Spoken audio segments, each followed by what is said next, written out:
আসসালামু আলাইকুম সবাইকে, কেমন আছো তোমরা? তো আমরা আজকে হচ্ছে মোশন চ্যাপ্টারের লাস্ট পার্ট এবং সবচেয়ে ইম্পর্ট্যান্ট একটা পার্ট নিয়ে আজকে আমরা পড়াশোনা করব, সেটা হচ্ছে যে গ্রাফস অফ মোশন। এখন মোশনের যে এই যে গ্রাফ নিয়ে আমাদের মোটামুটি কম বেশি সবারই একটু না একটু প্রবলেম থাকে, একটু আটকে যাই আমরা।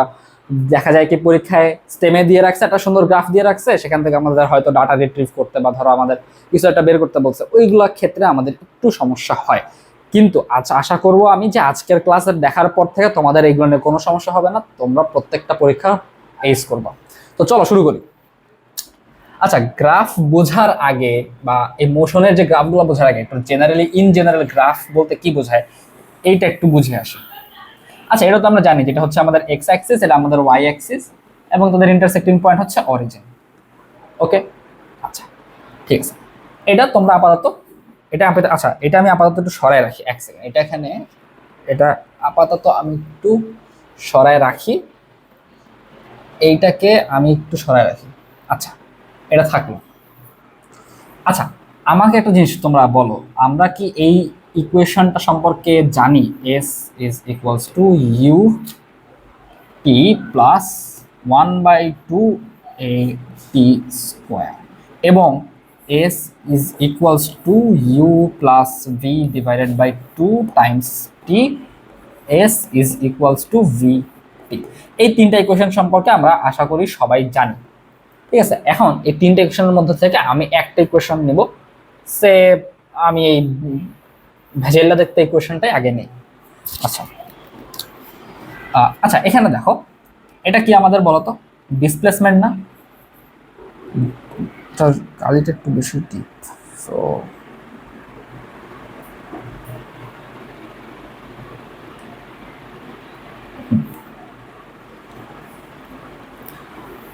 আচ্ছা, এটা কি আমাদের ডিসপ্লেসমেন্ট? লিখলাম ডিসপ্লেসমেন্ট, এটা হচ্ছে আমাদের ডিসপ্লেসমেন্ট। এটা কি আমাদের ইনিশিয়াল ভেলোসিটি? Initial velocity. এটা কি আমাদের অ্যাক্সেলারেশন? আচ্ছা দেখো, তোমাদের 9-10-এ এই যে ইনিশিয়াল ভেলোসিটি এবং অ্যাক্সেলারেশন, এই দুটা কিন্তু জেনারেলি কনস্ট্যান্ট থাকবে। এখন এই কথাটা থাকলো, এখন আমাকে একটা জিনিস বলো তো তোমরা, এখানে এই টি দিয়ে কি বোঝাচ্ছে? টাইম টাইম বোঝাচ্ছে না? এই টি দিয়ে কি টাইম বোঝায় না? আচ্ছা, টাইম না হয় বুঝাইলো। এখন দেখো, টাইম বুঝাইলো। এখন এখানে এই টাইমে আমরা কিন্তু অনেক কিছু ইনপুট দিতে পারি, যে আমরা অনেক কিছু বলতে আমরা এখানে বেসিক্যালি টাইমটা ইনপুট দিতে পারি। ধরো আমি 0 সেকেন্ডে আমি হচ্ছে আমার ডিসপ্লেসমেন্টটা কত এটা বের করতে চাচ্ছি। সে 0 সেকেন্ডে আমি, আচ্ছা আমার কালটা একটু ডিপ করতে হবে, জাস্ট আ সেকেন্ড।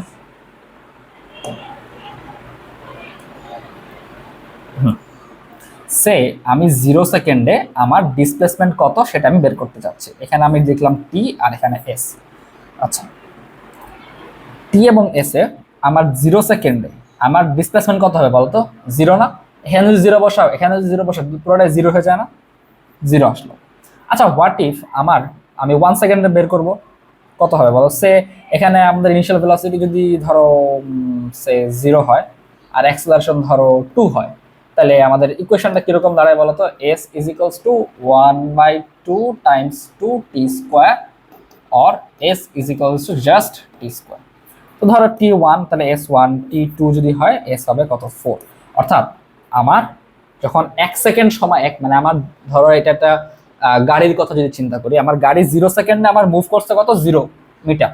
ফার্স্ট 1 সেকেন্ডে মুভ করছে 1 মিটার, 2 সেকেন্ডে মুভ করছে 4 মিটার, 3 সেকেন্ড হলে কত করবে? 9 মিটার। বসায় দেখো, এখানে যদি আমরা টি এর জায়গায় 3 বসাই, এস আসবে কত? 9। এখন দেখো, আমরা কিন্তু এখানে টি এর ভ্যালুটা চেঞ্জ করতেছি। আমরা এই যে টি এর ভ্যালুগুলা, এগুলো কিন্তু আমরা চেঞ্জ করতেছি। এই চেঞ্জ করার ফলে, অথবা আমরা টি এর ভ্যালু বসাচ্ছি, এই যে আমরা টি এর ভ্যালু বসাচ্ছি, অর্থাৎ টি ভ্যারিয়েবল যেটা, এটাই হচ্ছে আমাদের ইন্ডিপেন্ডেন্ট ভ্যারিয়েবল। কেন? কারণ আমরা যে চেঞ্জ করতে পারতেছি, তো এই জন্য এটা ইন্ডিপেন্ডেন্ট ভ্যারিয়েবল। আর এই যে এস আছে না, এস, এই এস হচ্ছে আমাদের ডিপেন্ডেন্ট ভ্যারিয়েবল। কেন ডিপেন্ডেন্ট ভ্যারিয়েবল? কারণ আমি যে টি এর যে ভ্যালুটা বসাচ্ছি এর উপর আমার এস এর ভ্যালুটা নির্ভর করতেছে। এস এর ভ্যালুটা টি এর ভ্যালু চেঞ্জ হওয়ার সাথে সাথে এস এর ভ্যালু চেঞ্জ হচ্ছে। এইটা আমাদের ইনডিপেন্ডেন্ট ভ্যারিয়েবল, আর এটা হচ্ছে আমাদের ডিপেন্ডেন্ট ভ্যারিয়েবল। ভুল বললাম, সরি, হচ্ছে আমাদের ডিপেন্ডেন্ট ভ্যারিয়েবল, আর এই টি হচ্ছে ইন্ডিপেন্ডেন্ট। আচ্ছা, গেল, বোঝা গেল কোনটা ডিপেন্ডেন্ট ইন্ডিপেন্ডেন্ট ভ্যারিয়েবল বোঝা গেল। আচ্ছা, এখন আর একটা জিনিস তোমাদের বোঝা, এইগুলো মুছি।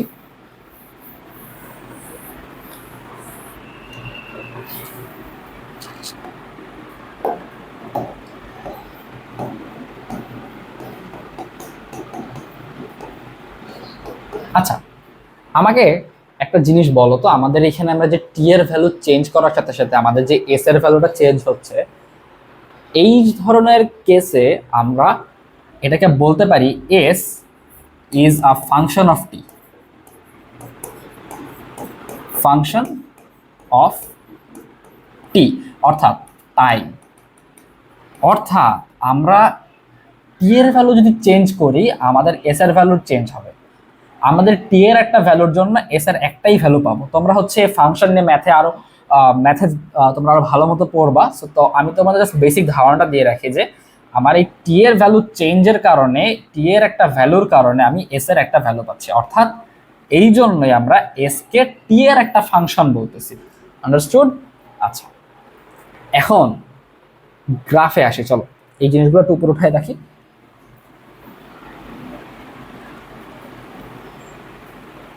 আচ্ছা আচ্ছা, গ্রাফ কি বলে? গ্রাফ বলে কি, গ্রাফ ইজ নাথিং বাট আমাদের এই যে টি এর ভ্যালুগুলো আছে না, এই টি এর ভ্যালু এবং এই এস এর ভ্যালুগুলো নিয়ে একটা ভিজুয়ালাইজেশনের প্রসেস, বা একটা ভিজুয়ালাইজ যেভাবে আমরা করব, সেই ভিজুয়ালাইজ করার জন্য হচ্ছে বেসিক্যালি আমরা এই গ্রাফটা ইউজ করি। আচ্ছা, এই গ্রাফের এবার এই পাশে আসি, চলো দেখো নিচে একটা হরাইজন্টাল লাইন আছে, এটা হচ্ছে এক্স অ্যাক্সিস। এখানে আমরা জেনারেলি ইন্ডিপেন্ডেন্ট ভ্যারিয়েবল বসাই। আচ্ছা, আমাকে বলো তো এই ইকুয়েশনটার জন্য আমাদের ইন্ডিপেন্ডেন্ট ভ্যারিয়েবল টি ছিল না, আমরা একটু আগে শুনলাম। তো এখানে আমরা ইউজুয়ালি টি বসাবো। টি মানে কি? টাইম। এটা তোমরা জানো, লাভ বলে আর লাভ নাই। এখন এই যে টি এর ভ্যালুটা এখানে তো 0, রাইট? এরপর আস্তে আস্তে আমরা এখানে বাড়াইতে থাকবো। দেখো এটা এটা হবে 1, এরপরে ধরো 2, এরপরে ধরো 3, এরপরে ধরো 4, এরপরে ধরো 5, হইলো। এখন এই যে ভ্যালুগুলা, এই ভ্যালুগুলো আমরা এখানে বসাবো, ঠিক আছে? আচ্ছা, ধরো আমি কি ধরছিলাম যে ইউ ইজ ইকুয়ালস টু যদি 0 হয় আর এ যদি 2 হয়, তাহলে আমাদের এই ইকুয়েশনটা কি আসে দেখো বলো তো।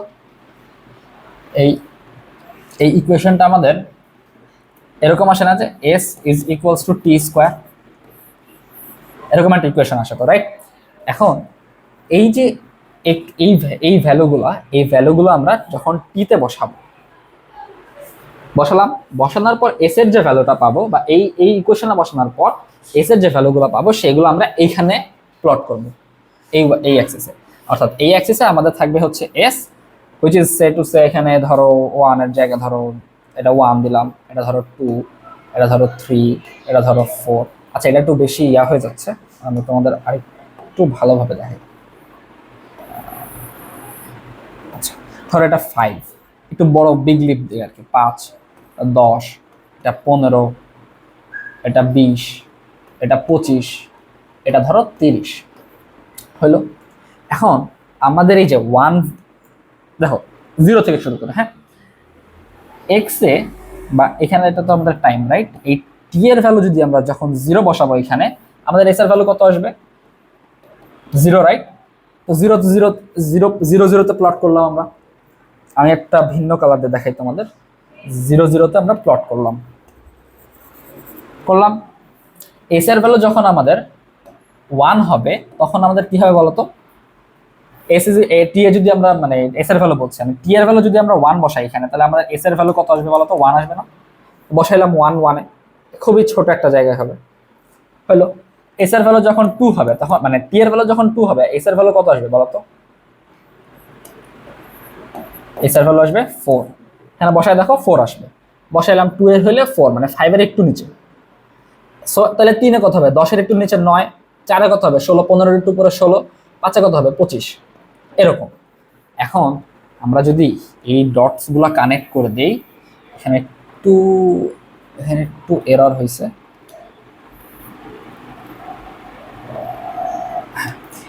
এই জায়গাটা হবে, বুঝছো? আবার এটা আবার করতে আসলো। আচ্ছা, আমার এই ডটসগুলো কানেক্ট করার পর এই যে একটা গ্রাফ আসলো, এইটাই মূলত আমাদের গ্রাফ, মানে এই যে চিত্রটা আসলে, এই ফিগারটা আসলে, এটাই হচ্ছে আমাদের গ্রাফ। আচ্ছা, এখন গ্রাফ তো দেখলাম কিভাবে আসলো, ওকে, আন্ডারস্টুড। এখন একটা জিনিস নিয়ে আমাদের ঝামেলা লাগবে, সেটা হচ্ছে, আমরা একটা জিনিসটা একটু গেজানোর টপিকটা হচ্ছে স্লোপ। গ্রাফ আমরা বুঝে গেছি, গ্রাফ নিয়ে তোমরা আরো ডিটেলসে তোমরা ম্যাথমেটিক্সে পড়বা, এটা নিয়ে আসলে তেমন ঝামেলার কিছু নাই, খুবই ইজি ব্যাপার, তোমরা স্মার্ট মানুষজন, তোমরা এগুলো পারবা। আচ্ছা, এখন একটু স্লোপ নিয়ে একটু তোমাদের কথা বলি, কিছু স্লোপ। স্লোপ মানে কি বলতো? স্লোপ মানে হচ্ছে আমার একটা জিনিস কত ঢালু সেটার মেজারমেন্ট হচ্ছে স্লোপ।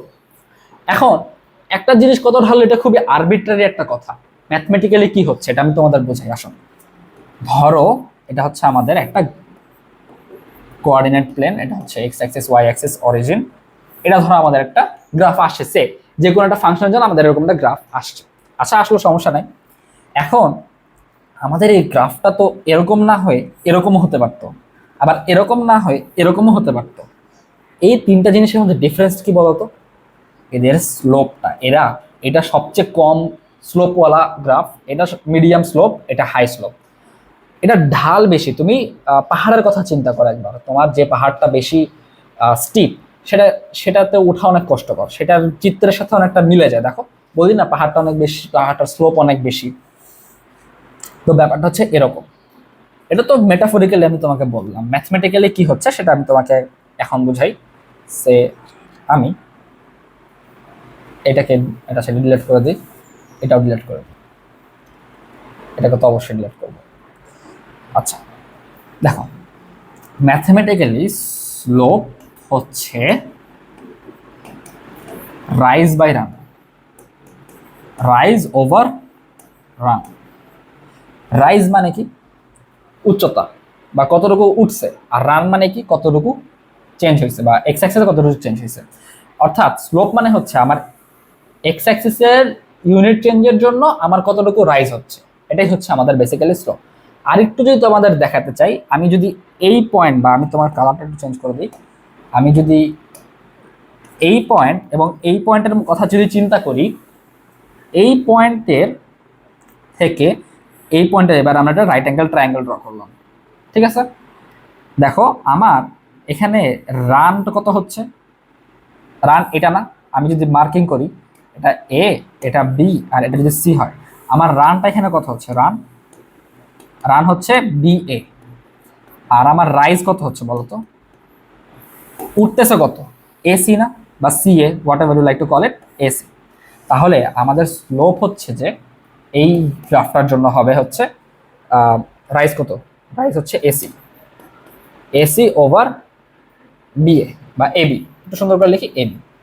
এটাই হচ্ছে মূলত আমাদের ম্যাথমেটিক্যাল ডেফিনেশন অফ স্লোপ। বুঝা গেছে? তাহলে আচ্ছা, এখন আর একটা জিনিস আমাকে বলো, এটা যদি x2 y2 হয়, আর এটা যদি x1 y1 হয়। আচ্ছা, তোমরা আশা করি তোমরা এগুলো জানো, যে মানে এই পয়েন্টটার কথা যদি আমি বলি, আমার এখান থেকে হচ্ছে মানে এইটার কোঅর্ডিনেট সিস্টেম সম্পর্কে আশা করি তোমরা জানো। তোমরা না জানলেও অসুবিধা নেই, তোমার ম্যাথমেটিক্যালি যে ম্যাথমেটিক্সের এইটা বিশদ আলোচনা আছে, ইন ডিটেলস যারা জানা ম্যাথমেটিক্সে তোমরা জানবে। বাট আমি তোমাদের একদম বেসিক ধারণা দিতে যাচ্ছি, সেটা হচ্ছে যে আমরা যখন এরকম প্লট করব, সেটা হচ্ছে যে এই এক্স অ্যাক্সিসে x1 হবে, বা এক্স অ্যাক্সিসে যতটুকু গেছে সেটা হচ্ছে এখানে হবে, আর এরপর ওয়াই অ্যাক্সিসে যতটুকু গেছে সেটা হচ্ছে কমা দিয়ে ওইটা লিখবো। That's how we define a point in coordinate system. So in this sense বা ইন দিস কেস, যে আমরা হচ্ছে এটাকে ধরতেছি x2, এটার এই ওয়াইজ গেছে x2, আর এই ওয়াইজ গেছে হচ্ছে y2, আর বি পয়েন্টের ক্ষেত্রে x1 y1, ঠিক আছে? তাহলে আমরা যদি এই যে রান, এইটার কথা যদি চিন্তা করি, দেখো তো কত হবে বলো তো? এস এ বি তাহলে কত হবে বলো? এ বি বা বি এ বি কত হবে? x2 মাইনাস x1 না? আর এসি কত হবে বলো তো? y2 minus y1। y2 minus y1, ঠিক আছে, y2 মাইনাস y1। ওকে, ডান। তাহলে আমাদের স্লোপের ইকুয়েশনটা কি দাঁড়াচ্ছে বলো তো তাহলে? এক্স, সরি,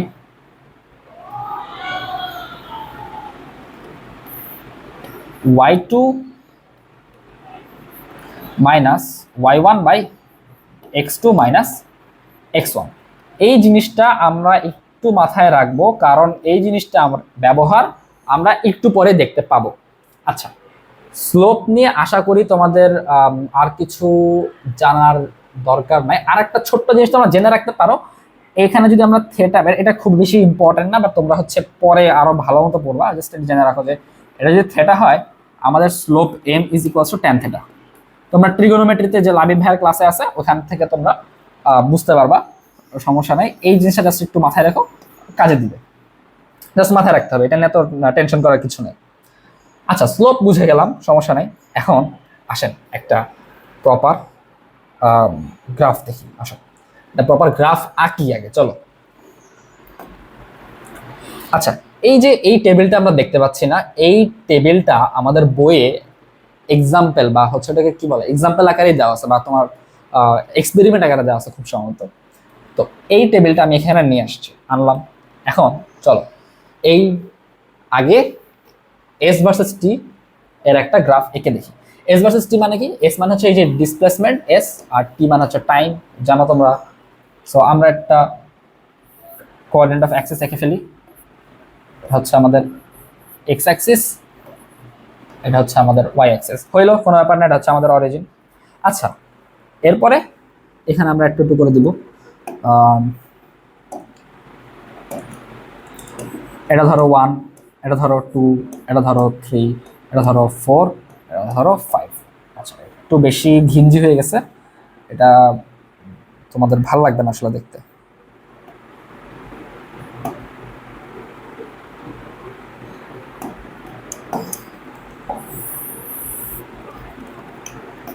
আচ্ছা, এটা ধরো 1, এটা ধরো 2, এটা ধরো 3, এটা হচ্ছে 4, আর এটা হচ্ছে 5, ঠিক আছে। এগুলা কি আমাদের, এগুলো হচ্ছে আমাদের টাইম, বুঝছো, টাইম ইন সেকেন্ডস।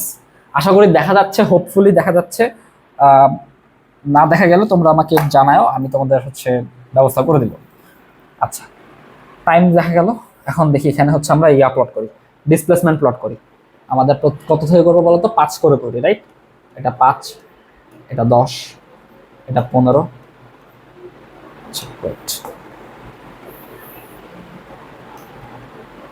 এটা হচ্ছে 15, এটা হচ্ছে 20, এটা হচ্ছে 25, এটা 25। এটা কি? এস, এটার ইউনিট কি? মিটারস। ডান। এখন আমাদের দেখো, টাইম 0, ডিসপ্লেসমেন্ট 0, কোন পয়েন্টটা? এই পয়েন্টটা বসাই দিলাম, বললাম টাইম যখন আমার 1 সেকেন্ড, তখন আমার ডিসপ্লেসমেন্ট কত? 1 সেকেন্ড, বসাই দিলাম, এরকম একটা জায়গায় হবে।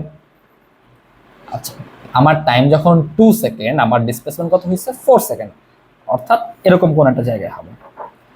আমার 3-এ 9, অর্থাৎ 10-এর একটু নিচে হবে, এরকম কোথাও একটা হবে। আচ্ছা, যখন 4 সেকেন্ড, আমার কিন্তু ধাম করে বাইরে 16 সেকেন্ড হয়ে গেছে, দেখছো? 5 সেকেন্ডে কত হয়েছে? 25। কি পরিমাণের এক্সপোনেনশিয়ালি বাড়ছে, দেখছো নাকি তোমরা? আচ্ছা, এই যে আমরা পয়েন্ট করলাম, চলো এবার গ্রাফটা মিলাই দিই। আমরা একটু মোটা কালার দিব, তাহলে আমাদের দেখতে সুবিধা হবে। আসলে এখানে আমরা একটু ডিফারেন্ট কালার ব্যবহার করি। আচ্ছা,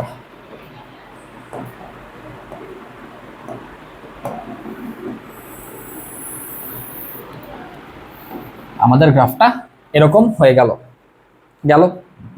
আচ্ছা ভাইয়া, এখন আমাদের কোশ্চেন হচ্ছে, এই গ্রাফ থেকে আমরা যদি স্লোপ বের করতে চাই কি করব? এই গ্রাফ থেকে স্লোপ বের করা তো অত ইজি না যে আমরা এখান থেকে x2 করলাম, y2 করলাম, হয়ে গেল, হবে না তো। কারণ আমার এখানে তো লিনিয়ারলি চেঞ্জ হয়নি, আমার এখানে এক্সপোনেনশিয়ালি বাড়ছে, দেখছো? আমার যখন 4 ছিল, আমার হয়ে গেছে কত? 16, অর্থাৎ 4 এর স্কোয়ার। 5 ছিল 25, 5 এর স্কোয়ার, এক্সপোনেনশিয়ালি বাড়ছে। অর্থাৎ এখানে আমরা কিন্তু জাস্ট ডাইরেক্ট একটা slope x2 y2 minus y1 by x2 minus x1 করতে পারতেছি না। আর একটা রিজন হচ্ছে আমাদের এটা এটা কার্ভ ভাই, এটা কার্ভে তুমি কেমনে হচ্ছে x2 - x1 করবা, তাহলে তো আমার আসবে না। এই ক্ষেত্রে যেটা করতে হবে সেটা হচ্ছে আমাদের একটা পয়েন্ট নিতে হবে। সে টু সে এই পয়েন্টটাকে আমরা যদি একটু জুম ইন করে দেখি, আমরা পাবো হচ্ছে এরকম একটা স্ট্রেট লাইন। পাবো না, কারণ এটা খুবই ছোট্ট একটা জায়গা। তুমি দেখো আর্থের কথা চিন্তা করো, তোমার রাস্তাটাকে একদম স্ট্রেট লাইন মনে হয় না? যেহেতু আর্থ কি স্ট্রেট লাইন, পুরো পুরো স্ট্রেট লাইন না তো, কারণ তুমি একটা ছোট্ট জায়গাকে কনসিডার করতেছো। আর্থের কার্ভেচারের ছোট্ট একটা জায়গা কনসিডার করতেছো, যেটাকে তোমার স্ট্রেট লাইন মনে হচ্ছে। এই কনসেপ্টটাই আমরা এই গ্রাফে ইউজ করে দেখব। দেখো এখন আমরা জুম ইন করলাম, স্ট্রেট লাইন পাইলাম। এখন এই স্ট্রেট লাইনটা আসলে এটা ট্যানজেন্ট। আমি যদি এখানে একটা ট্যানজেন্ট আঁকি, দাঁড়াও, এই ট্যানজেন্ট আর এই লাইনটা সিমিলার হবে, বুঝছো ভাই? ট্যানজেন্ট কি ভাই? ট্যানজেন্টের নতুন নতুন কথা বলতেছেন, ট্যানজেন্ট আবার কি? ট্যানজেন্ট হচ্ছে, এটা ধরো আমার একটা গ্রাফ, হ্যাঁ, এই গ্রাফের এই পয়েন্টটাকে একবারই টাচ করে যে স্ট্রেট লাইনটা যাবে সেটাকে আমরা ট্যানজেন্ট বলি, বুঝছো? এটাকে আমরা ট্যানজেন্ট বলতেছি। দাঁড়াও একটা সেকেন্ড,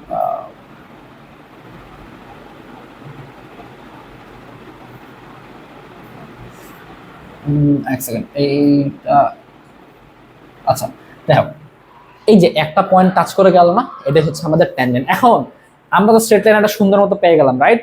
স্ট্রেট লাইন যদি আমরা পেয়ে যাই, তাহলে এখান থেকে আমাদের স্লোপ বের করা কি কোনো ঝামেলার কিছু হবে? অফকোর্স না। কিভাবে বের করবো ভাইয়া? সে এখানে আমরা একটা সুন্দর করে একটা ছোট্ট রাইট অ্যাঙ্গেল ট্রায়াঙ্গেল বানাই নিব। এই যে এই ট্যানজেন্টটার একটা ছোট্ট পোর্শন নিয়ে আমরা একটা রাইট অ্যাঙ্গেল ট্রায়াঙ্গেল বানাই নিলাম। এখন কথা হচ্ছে যে কি, এভাবে হিসাব করতে আমাদের একটু ঝামেলা হবে। কি ঝামেলা হবে? আমাদের এখানে মানে আরবিট্রারি ভ্যালু নিয়ে কাজ করতে হবে, যে এক্সাক্ট ভ্যালু আমরা এখানে পাবো না। এই ট্যানজেন্টের এই ভ্যালুগুলো আমরা এক্স্যাক্টলি পাবো না, বা পাইতে অনেক ঝামেলা হবে। তো এর চাইতে ইজিয়ার অ্যাপ্রোচটা হচ্ছে, যদি আমরা এই যে ট্রায়াঙ্গেলটাকে নিয়ে এইখানে নামায় এনে কিরকম হয় বলতো?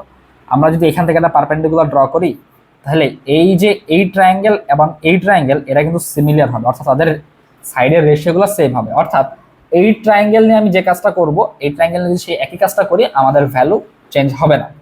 এখন এই ট্রায়াঙ্গেল থেকে আমরা যদি রাইজ অ্যান্ড রান চিন্তা করি, কারণ ট্রায়াঙ্গেল কেন বলতেছি, কারণ ট্রায়াঙ্গেল থেকে আমরা রাইজ অ্যান্ড রান হিসাব করতে খুবই সহজ হবে। তো এইটার আমার রাইজ অ্যান্ড রান কত হয় বলো? এটা যদি আমরা একটু কালারটা চেঞ্জ করে নিই, কারণ বেশি হিজিবিজি লাগতেছে। আচ্ছা, এটা ধরো এ, এটা ধরো বি, আর এটা ধরো সি পয়েন্ট। তাহলে এটার রাইজ অ্যান্ড রান কত হবে? এটার স্লোপ আমরা লিখি, এটার স্লোপ হবে রাইজ বাই রান। আচ্ছা, রাইজ কত হবে বলো তো? এসি, আর রান কত হবে? এবি। এই যে ট্যানজেন্ট থেকে আমরা যে এই পয়েন্টের স্লোপটা বের করলাম, এটাই হচ্ছে মূলত আমাদের ভেলোসিটি। হোয়াট ভাই, ভেলোসিটি স্লোপ কেমনে আপনি মিলাই দিলেন ভাই? আপনার কথা আমি বিশ্বাস করলাম না। প্রমাণ কামিং রাইট আপ। আচ্ছা, প্রমাণ তোমাদের যেটা আমি দিব সেটা হচ্ছে যে, দেখো স্লোপ মানে কি বলতো? রাইজ বাই রান না? এটা আমাদের টি, এটা এস হলো তো। আচ্ছা ধরো আমরা একটা সিম্পলি চিন্তা করি, একটা নর্মাল একটা স্ট্রেট লাইন চিন্তা করি। এরকম হলো কেন? হইলো এই পয়েন্টটা ধরো কি, এটা হচ্ছে সে এ পয়েন্ট, এটার এক্স অ্যাক্সিসে কত আছে? টি1, আর ওয়াই অ্যাক্সিসে কত আছে? এস1। সে এখন এটা অন্য কিছু হইতে পারে, ঠিক আছে, আমি ভ্যারিয়েবল দিয়ে বলতেছি এস1 টি1। আচ্ছা ধরো এটা আরেকটা পয়েন্ট, এটাকে ধরো আমরা বলতেছি বি। এটার কোঅর্ডিনেটস কি কি হবে? টি2 এস2। আচ্ছা, এইটার স্লোপের ভ্যালু কি হবে বলতো? স্লোপ কি হবে? স্লোপ রাইজ বাই রান না? রাইজ বাই, এখানে এটার ক্ষেত্রে রাইজ কত হবে বলতো? আমরা একটা সুন্দর মতো একটা ছোট্ট করে ট্রায়াঙ্গেল এঁকে নিই। আচ্ছা, এটার রাইজ কত হবে বলো? এস2 মাইনাস এস1। এটা রান কত হবে? টি2 মাইনাস টি1। এই সব কেসে কিন্তু আমাদের টি2 কিন্তু বড়, এস2 কিন্তু বড়। তাহলে আমার একটা জিনিস বলো তো, S2 মাইনাস S1, এস, তাহলে এখানে আমরা কি লিখতে পারি, ডেল্টা এস, ডেল্টা মানে হচ্ছে চেঞ্জ অফ এস, আর নিচে কি লিখবো, ডেল্টা টি। আচ্ছা, তুমি ডেল্টার কথাটা আপাতত একটু বন্ধ রাখো, এস বাই টি চিন্তা করো একবার। এস বাই টি কি হয় বলো তো, এস বাই টি কিসের ফর্মুলা, আরে এস বাই টি কিসের ফর্মুলা, এস বাই টি কিন্তু আমাদের ভেলোসিটির ফর্মুলা ভাই। আগে দেখাইছিলাম কি, আমরা কি জানি, S is equals to V T, ভিটার এই পাশে নিয়ে আসো না, V is equals to S by T. হইল কি, দেখো এস বাই টি, তুমি ডাইমেনশনের কথা যদি চিন্তা করো একবার, এটার ডাইমেনশন কি হবে মিটার, এটার ডাইমেনশন কি হবে সেকেন্ড। তুমি যদি একটা মিটার থেকে আরেকটা মিটার মাইনাস করো, তোমার তো মিটারই থাকবে, সো অফকোর্স এটা ডাইমেনশন মিটার হবে। সো আমি একটু ভুলভাবে লিখছি, একটু ঠিকঠাক অ্যানোট করে দিই বা ঠিকঠাকভাবে লিখে দিই। এটা ডাইমেনশন হচ্ছে মিটার, বা এটা actually length, actually length, dimension metre বলছি, হোয়াট, মিটার ডাইমেনশন তো লেংথ, আর এটা ডাইমেনশন হচ্ছে টাইম। তাহলে এটার ডাইমেনশন কি হবে, এল টি ইনভার্স 1, রাইট। দেখো এটার ডাইমেনশন কি, এল টি ইনভার্স 1, দেখো মিললো কিনা, দুইটা সেম কিনা, সেম না। তাহলে এই যে এই এস ভার্সেস টি গ্রাফের স্লোপ হচ্ছে আমাদের ভেলোসিটি। আমি ভিটা একটু অন্য কালার দিয়ে লিখতে চাচ্ছি, ভিটাকে একটু অন্য কালার দিয়ে লিখে দিই, একটু সুন্দর মতো দেখো তোমরা, ভিটা হচ্ছে অন্য কালার দিয়ে লিখলাম। আর এই স্লোপটাকে একটু আমি হাইলাইট করতে চাচ্ছি, স্লোপটা হচ্ছে ভেলোসিটি। তো আশা করি তোমরা বুঝছো যে স্লোপ আর ভেলোসিটি যে সেম থিং, এটা আশা করি তোমরা বুঝতে পারছো। স্লোপ মানে তুমি যদি আবার ভি ভার্সেস টি গ্রাফ নাও, তাহলে সেটার স্লোপ কিন্তু আবার ভেলোসিটি আসবে না কিন্তু ভাই। তুমি যদি ভি ভার্সেস টি নাও, সে তুমি ভি ভার্সেস টি নিছো, এক্স ওয়াই, এখানে তুমি কি নিছো ভি, আর এখানে ধরো তুমি টি নিছো, ঠিক আছে, এটা ধরো একটা স্ট্রেট লাইন। এখন এটা কি হবে, এটা যদি, এটাকে যদি আমরা পয়েন্ট এ চিন্তা করি, এটাকে যদি আমরা পয়েন্ট বি চিন্তা করি, এটা রাইজ বাই রান যদি, এটা হচ্ছে তোমার হোয়াট এভার এটা সি যদি চিন্তা করি হোয়াট এভার, তাহলে এ পয়েন্টের কোঅর্ডিনেট হবে T one comma V one, আর বি পয়েন্টের কোঅর্ডিনেট হবে T two comma V two. হইলো। এখন তাহলে এটা যদি আমরা স্লোপ বের করি, তাহলে কি হবে বলো তো, slope is equals to v2 minus v1 by t2 minus t1 which is equals to del v by del t। এটার মানে কি বলতো, v by t কি হয় বলতো, অ্যাক্সেলারেশন না, এটা হচ্ছে আমাদের অ্যাক্সেলারেশন পেয়ে যাবো আমরা। বুঝা গেছে, আমরা যদি v ভার্সেস t গ্রাফের স্লোপ বের করি আমরা পাবো অ্যাক্সেলারেশন, আর আমরা যদি s ভার্সেস টি গ্রাফের স্লোপ বের করি, graph slope is equals two velocity. বোঝা গেছে ব্যাপারগুলো, স্লোপ কেন হচ্ছে আমাদের ভেলোসিটি হচ্ছে, আশা করি তোমরা বুঝতে পারছো। তো চলো আবার আগে হচ্ছে যেটা দেখাতে চাচ্ছিলাম, এই যে এই গ্রাফটা আসে একবার। এখন এগুলো তো আমরা বুঝা গেছে। আচ্ছা, আরেকটা জিনিস তোমরা জানা রাখতে চাই, সেটা হচ্ছে যে এই যে লেংথটা না, এই লেংথটা কিন্তু খুবই স্মল, খুবই স্মল মানে এতটাই স্মল যে জিরোর খুব কাছাকাছি চলে যায়, ঠিক আছে, জিরোর খুব কাছাকাছি চলে যায় বাট জিরো হয় না। ওকে, এই যে এই প্রবলেম থেকে, যে এই যে জিরোর খুব কাছাকাছি চলে যায় এবং কিন্তু জিরো হয় না, তো এই যে কনসেপ্টটা থেকে, এই কনসেপ্টটা থেকে মূলত ক্যালকুলাসের মানে ক্যালকুলাস আসছে। তো আশা করি তোমরা হচ্ছে ব্যাপারগুলো বুঝতে পারছো যে গ্রাফগুলো কিভাবে হচ্ছে, কোথা থেকে আসলো গ্রাফগুলা। আর এখানে একটা জিনিস তোমরা দেখো, তোমাদের বাসার কাজ কি হবে, ভেলোসিটি ভার্সেস টাইমের গ্রাফটা এটার সাপেক্ষে ড্র করা, আর অ্যাক্সেলারেশন ভার্সেস টাইমের গ্রাফটা এটার সাপেক্ষে ড্র করা। একটা জিনিস তোমাদের বলে রাখি, যে এই ভেলোসিটিটা আসছে না, এই ভেলোসিটি ওরা হচ্ছে এই ফর্মুলা থেকে আনছে। অ্যাক্সেলারেশন আসছে না, এই ফর্মুলায় এস বসাইছে, টি বসাইছে, এবং সেই হিসাবে ফর্মুলা কি বলে অ্যাক্সেলারেশন চলে আসছে। আরেকটা জিনিস তোমাদের বলি, সেটা হচ্ছে যে এই ইউ কিন্তু এখানে কি হবে বলতো, ইউ কিন্তু জিরো হবে, বুঝছো, ইউ কিন্তু জিরো, এটা তোমাদের একটু বলে রাখলাম। তো আশা করি তোমরা ব্যাপারগুলো বুঝতে পারছো, আশা করি এগুলো নিয়ে তোমাদের সমস্যা হবে না, তোমরা যথেষ্ট স্মার্ট আছো তোমরা। তো ভালো করে পড়াশোনা করো। তোমাদের দেখো আমি যা পড়াইলাম, ঠিক আছে, তুমি যদি না পড়ো বাসায়, সেটাতে কিন্তু আমার পড়ানোটাও ব্যর্থ যাবে, তোমার যে ভিডিও দেখা এটা পুরোটাই ব্যর্থ হবে। নিজে পড়তে হবে, নিজে প্র্যাকটিস করতে হবে, এটার কোনো বিকল্প নাই। তো আশা করি আজকে এটুকুই থাকলো। আশা করি তোমরা বাসায় ভালো থাকবা, পড়াশোনা করবা। পিস।